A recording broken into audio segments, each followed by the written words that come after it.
Ladies and gentlemen, the President of the Republic of the Philippines, Ferdinand Romualdez Marcos Jr.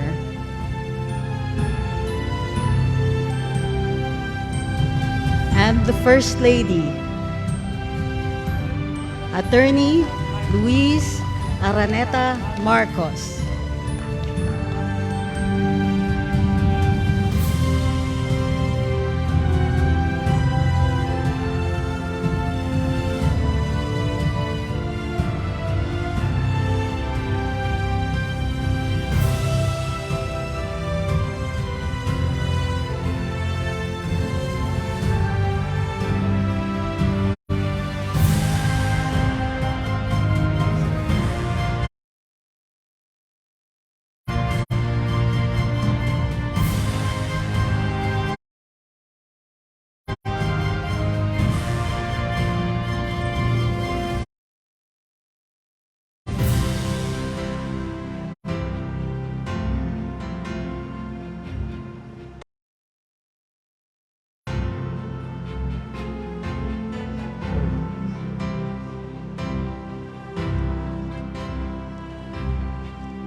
Good morning, everyone.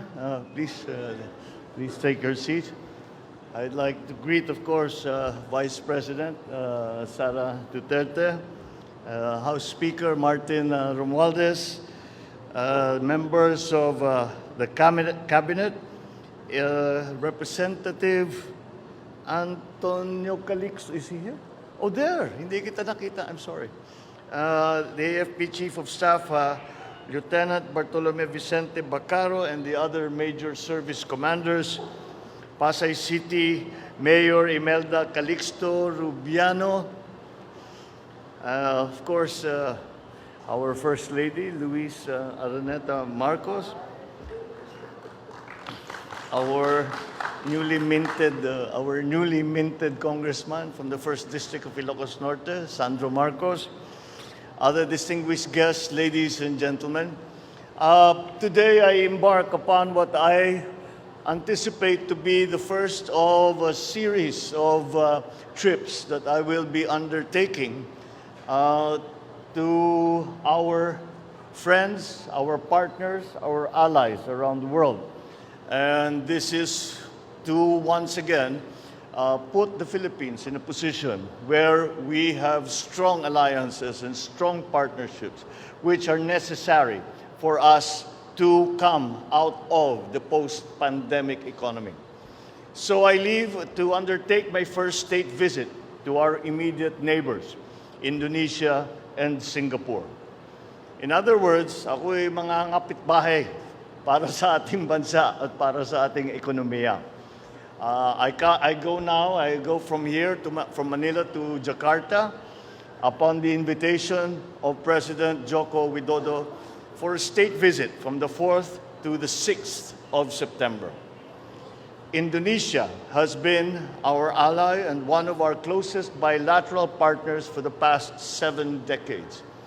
And beyond that, the cultural ties and the geographical affinities that we enjoy have always been part of our relationship with Indonesia. We will reaffirm our ties with fellow archipelagic nations and ASEAN co-founder, Indonesia, with whom we share an extensive maritime border in the south of the Philippines. During my visit, the President Widodo and I will be meeting for the first time, and we'll be discussing the current state and the future, as we see it, of the bilateral relationship between the Philippines and Indonesia and the changing global geopolitical environment. We will also witness the signing of several agreements between our two countries, covering important areas of cooperation.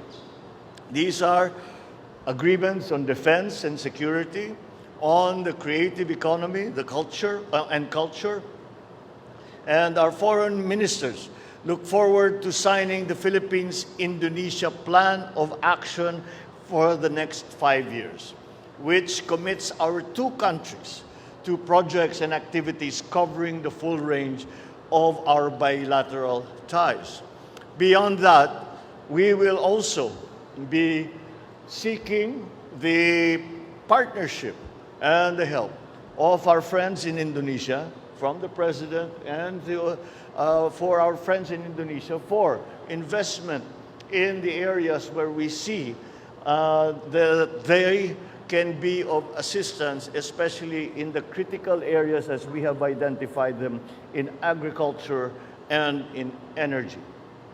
Likewise, upon the invitation of President Halima Yacob, I shall undertake a state visit to Singapore from the 6th to the 7th of September. Singapore is home to 200,000 Filipinos, and as ever, they make us proud for their contribution to the economies of Singapore and the Philippines. I shall meet both President Halima Yacob and Prime Minister Lee Hsien Loong to renew our commitment to deepen bilateral relations, explore options for advancing our economic ties, as well as discuss regional and global issues. Prime Minister Lee and I will also witness the signing of several agreements. Singapore has become the Philippines' top trading partner in ASEAN and the top source of approved investments in 2021. Our economic cooperation with Singapore has grown by leaps and bounds for the past half century, and more opportunities are just waiting to be tapped by both sides.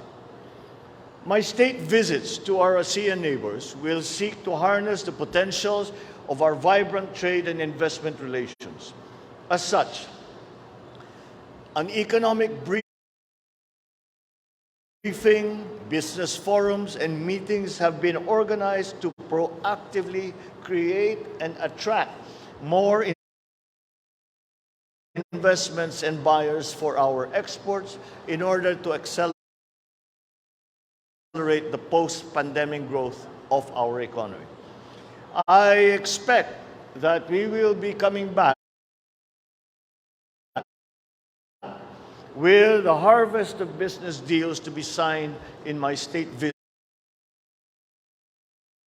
visits that will further strengthen our economic ties with both Indonesia and Singapore.